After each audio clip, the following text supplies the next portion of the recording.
Welcome to Life and Love in the Q, a podcast for the LGBTQIA2S plus community, those who support them, and those who just want to learn more. Together we share the stories and the science of the space and grace to live life in full color. I'm Jillian Abby, proud lesbian and mother, Hay House author, queer blogger, and TikTok something or other. And I'm Treisha Peterson. I'm an LGBTQ ally, proud mom of 6, professor and researcher of identity and the social narratives that impact the way we live and love. So open your mind, open your heart, and welcome to Life and Love in the Q. Ooh, Dr. Treisha. We have an episode today about everyone's favorite word and feeling, shame. Shame. This word, I have a hard relationship with it. I get the sense that you are not the only one. Probably. It's you and Brene Brown, right? That's it. Oh, I love that. I'll take it. Maybe a few other people out there also have some feelings around shame. But the point of our episode today is that we want to take some of the shame out of the parenting game, and specifically more so the mothering game, or anyone who is socialized to be a mother. So this affects all parents, but I know you've said in the past too that the social narratives around motherhood, or, even for our non-binary or gender non-conforming community, if you were socialized and raised to be a mother or in that role, it affects you differently. So I'm excited to talk about this, but as I was preparing for this episode, I was trying to think back to my mom shame moments for myself. And the one that came to mind where I really felt mom shame in a hard way was when my son Oliver was, maybe just under 2 years old. And he was going to this little school during the mornings. And just to give you some context, to paint a picture of my son Oliver, because anyone who has seen me, I am a willowy, I look like Mr. Burns from The Simpsons. I don't frighten anyone with my size or stature, but Oliver was like a human meatball. I mean, this boy was solid. So, and everyone who would see little baby Oliver was like, wow, he's going to grow up to be a linebacker or something. He was a substantial child. So anyways, he's at his little school. He used to walk around with this blue plastic ball in his hand all day long. It was just his thing that he carried around. And one day I went to pick him up and the teacher came over and said, we had an incident today. And I was like, oh my gosh. She said another little child tried to come up and take Oliver's ball. And long story short, he gave the other child a black eye. And my stomach dropped in that moment of, oh my gosh, my child has harmed another person. And then the first place that my mind went was, and I can't remember obviously exactly what I said to the teacher, but I was like, we don't teach this in our household. I don't know why he would have learned that. Where would he have gotten that from? And I felt so much shame that I had failed as a mom. Why was my child not gentle towards another child? That is not what I've raised him to be. And so then I went home and, the shame, it likes to eat away at you. It's like gnaw away at your insides. And I went to the fixer mode of how do we make this better? And I prepared this long letter for the other family, apologizing that this is not what our family is all about. And Oliver is not a bad child, a harmful, hurtful child. And I'm so sorry and blah, blah, blah. And so I went back to the school the next day. And the teacher had told me that when they have these incidences, they don't release the name of either child, because she said I had to notify the other parents that their child is coming home with a black eye, but we don't say Oliver did it. And so when I presented her the letter and I said, I don't know who the other family is, but listen, I just really want them to know that I'm so sorry. I feel so bad about this. And she stopped me and she said, I am not going to do that. You need to throw your letter in the trash. She said, this is kids, okay? It was an accident. It's not a big deal, but I made it a big deal. Yeah. And kind of in that moment, I was able to take a step back and go, okay, maybe I shouldn't be feeling the shame I feel around this, but why do I feel so much shame? And I think it's because, as parents, a lot of times we put a lot of pressure on parents that if children do anything wrong, it's the parent's fault. Well, there's a couple things that as you were telling that story that my brain was latching onto a teeny little bit. And first of all, you used the word that I know I've said this so many times before. Should. Yes. Should. It's shame. It is the synonym of shame. I don't know why Webster's dictionary does not have that, but it just is.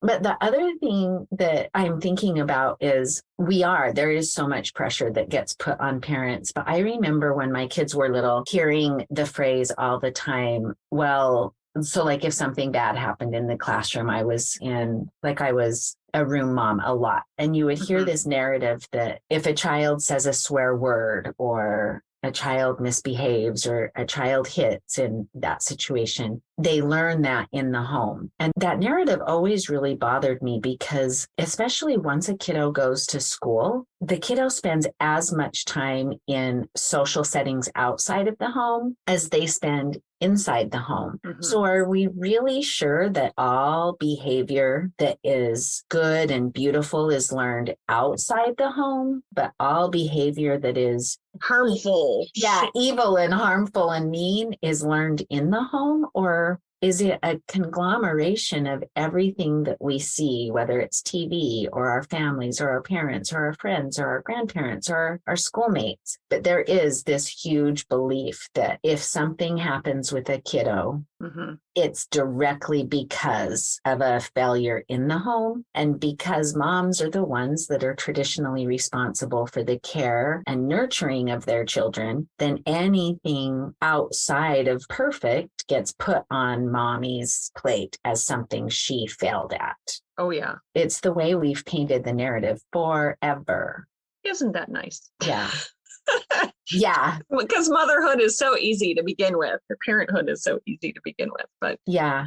I think also kind of when I look back at Oliver's story, I realize now how much of the incident was not about the actual incident itself. I knew the other child was okay. I knew that Oliver was not like a regular repeat violent offender. And I know that you've said this before in other situations where we've chatted, where you've said, what are you making this mean about you? I was just going to say that to you. And so that really is just kind of hitting me now of like the shame and everything around that episode, that memory, you know, when I was trying to think of like, when did you feel mom shame? It took 0.3 seconds for that memory to pop to my head. Yeah. And it had nothing to do with the kids. It was all what I made it mean about me and what I thought it meant for my reputation or perception or image as a parent and as a mother. I think that one of the best questions that moms can ask themselves is that question. What am I making this mean about me? And then really get honest about it. Because I think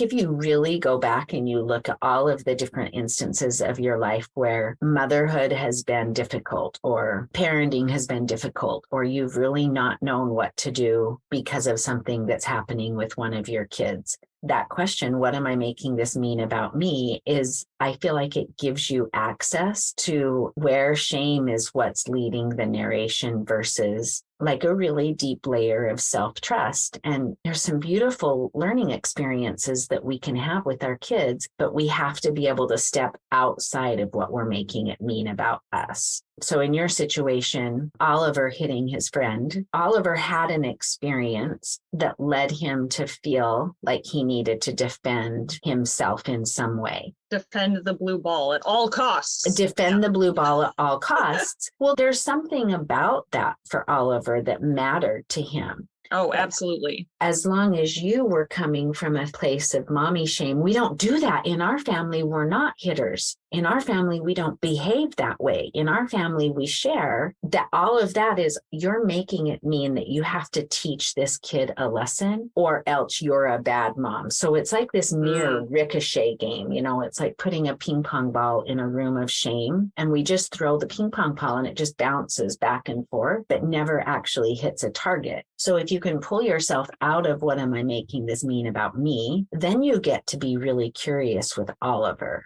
Why did you feel like you needed to hold on to the ball? What were the feelings you had right before you hit the boy? How did you feel after you hit the boy? And you may realize even at 2, he might be able to explain to you that the boy has been trying to take that ball every day. Yeah. Or that the ball just makes him feel safe at school. No, at 2, he may not have been able to tell you something like that, but there may have been something like an experience that he's having that you can't get to as long as you've turned the experience into something about you. Right. Well, and with you saying that, I realize now too that I was so focused on the act of hitting and not everything that led up to it or created that circumstance. Yeah. It was like, correct his behavior, make sure this doesn't happen again. This is not a reflection of us, instead of trying to understand. And again, too, it's hard at his age. And I'm sure we can take this to other examples of where you can understand more of the context of the situation.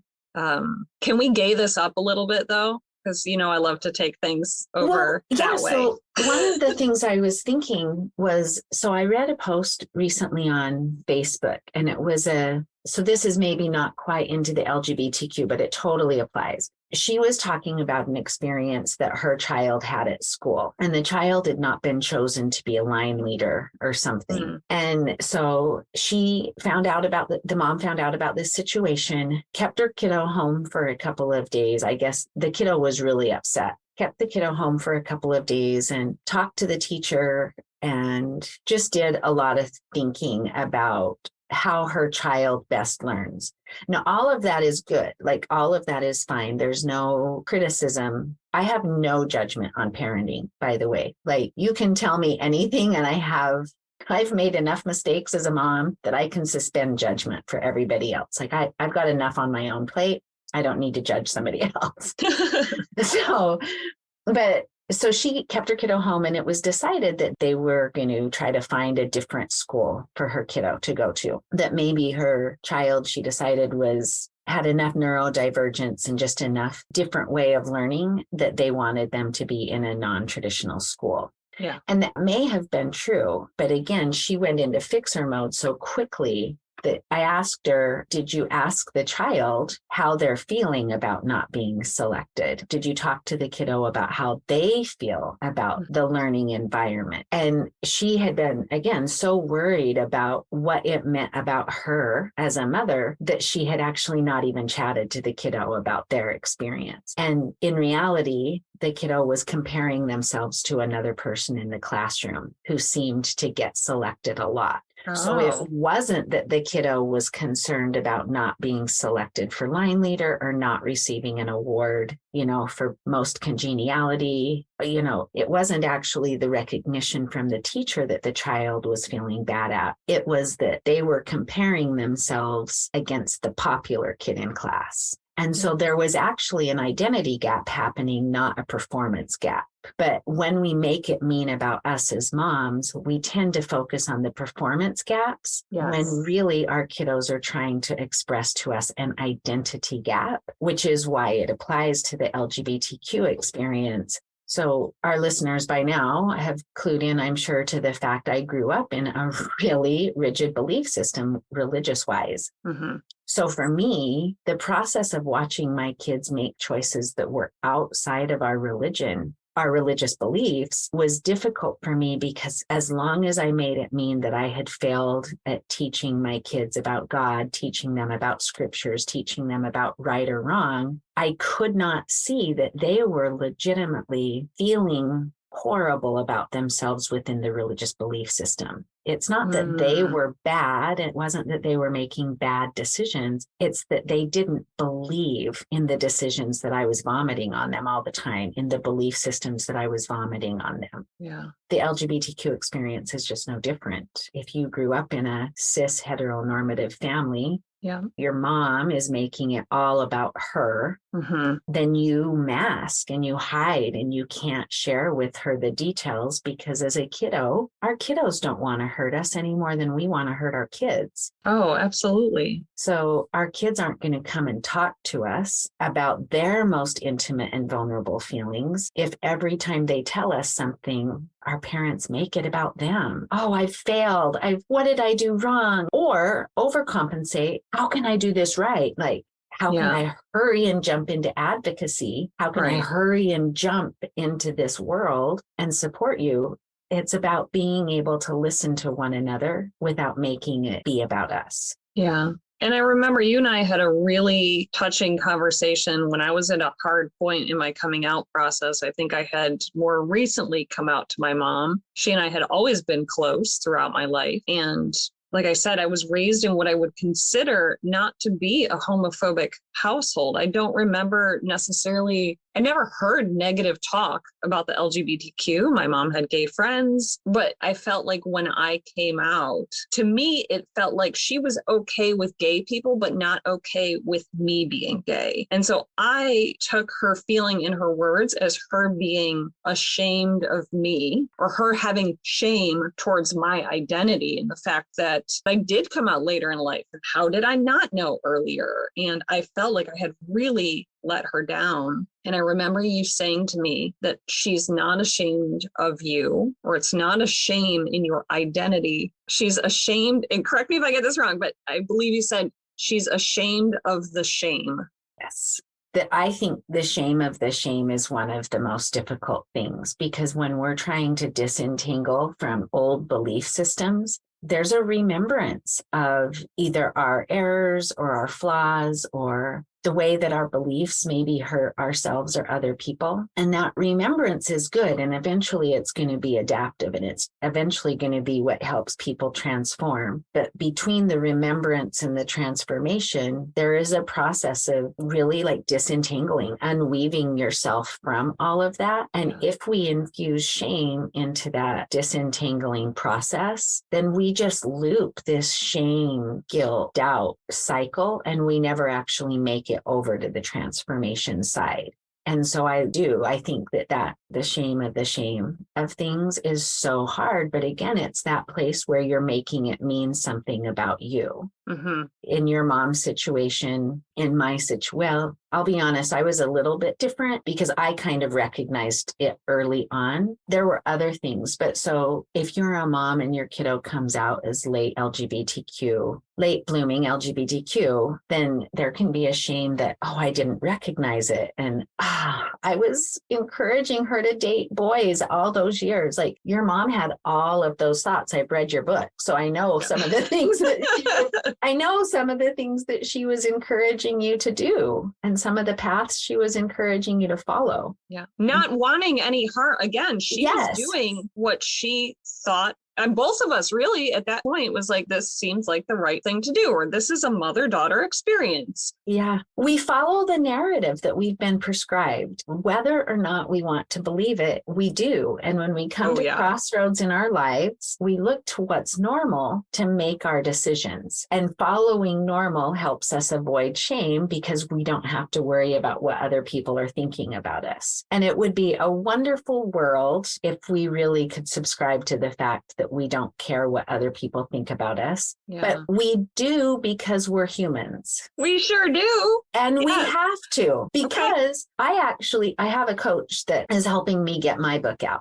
And her and I were talking the other day, and I said, I don't need you to criticize me to keep me motivated. I need you to let me know when I'm doing something right, because I can criticize myself quite nicely. Thank you very much. So good at it. You're so we switched our coaching model. It's not that she was criticizing, but she was asking me a lot of questions. Again, it was keeping me looping on this one particular story, because she kept asking all these questions about this one story. So I kept looping and looping and looping, and I wasn't getting anything done. And finally I said, let's actually talk about what's working with this story. Yeah. And once I know what's working, we can identify what's not working. I think that that's an important concept to understand, is we actually need to know what people think about us, because it's what helps us know what is helping us connect and belong, and what's keeping us disconnected and feeling like we don't belong. Yeah. But in the end, all those opinions we hear from others need to be filtered through, what am I making this mean about me? Yeah.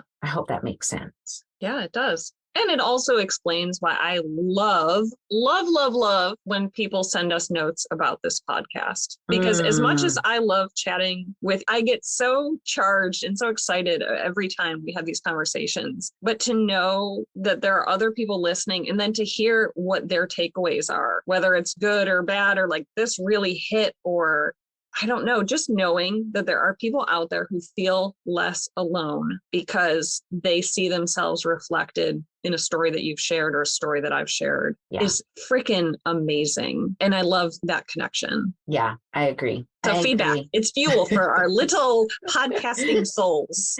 Our little perfectionist selves, both of us. I mean, I'm not going to lie. I like the sticker that's like, good job, Jill. That was a great episode. But really, though, to know that there was a connection there. I think it's the connecting with others and hearing their stories also, I'm just so grateful for. Yeah. Well, I love that because it is when we feel like we're being hyper criticized and hyper responsible for everything that we do kind of start to mask we do start masking and hiding elements of our stories. Yeah. But when we can share our stories and share our experiences and understand where we're coming from, just from a place of humanity rather than this, what do I make it mean about me? Yeah. I think it really does help us belong and help us connect and help us thrive in ways that we really can't do as solo people in this planet. Yeah. As much as I have hermit live in a cave aspirations, I slightly introverted, but connection is so important. And it really, like, that is what's pulled me through the hard times too. And even, like you said, getting back to the phrase of the day, which everyone should jot down or put on a Post-it note somewhere. What am I making this mean about me? I think is so helpful in reframing a lot of challenges that we go through, but especially as parents and especially as mothers. Yep. Meaning making is super important, but we can't make everything mean that we are failures. Because really, I mean, I think we're all doing pretty darn good. Yeah. Isn't that, we're Amen, sister. Best that we know how. And then we do better. Because Dr. Treisha throws out a new phrase. And I was like, oh, yes, that. Yeah, good call. Good call. Yeah, I stole a little Maya Angelou there too, but credit. All right. Well, any other takeaways for anyone listening today who is maybe feeling shame as a parent? Well, it's an episode all by itself. But first of all, remember, if you hear the word should, gut check, is this shame? Because shame is sneaky. We don't ever think to ourselves that I'm ashamed. That's not an emotion that we purposely want to dive into, is shame. But then also, and this is what will probably have to be maybe another episode, but the word shame and ashamed are not actually the same. They have very, very different ways that they manifest in the body, and they have different ways that they manifest in adaptive well-being. So ask yourself, do I feel ashamed or do I have shame? And they are very, very different. And so we will touch on that maybe later, but it's just a good question. Am I feeling ashamed or do I have shame? Sounds good. On that note, we will catch everyone next time. Thank you so much to everyone, you listener, for making this world a brighter place. I know. We're glad you're here. Have a great day. Bye. Bye. Thank you for listening to Life and Love in the Queue. If you enjoyed today's episode, please be sure to like, subscribe, and share. And if you have questions, contact us at lifeandloveinthequeue@gmail.com. Until next time, Q Crew.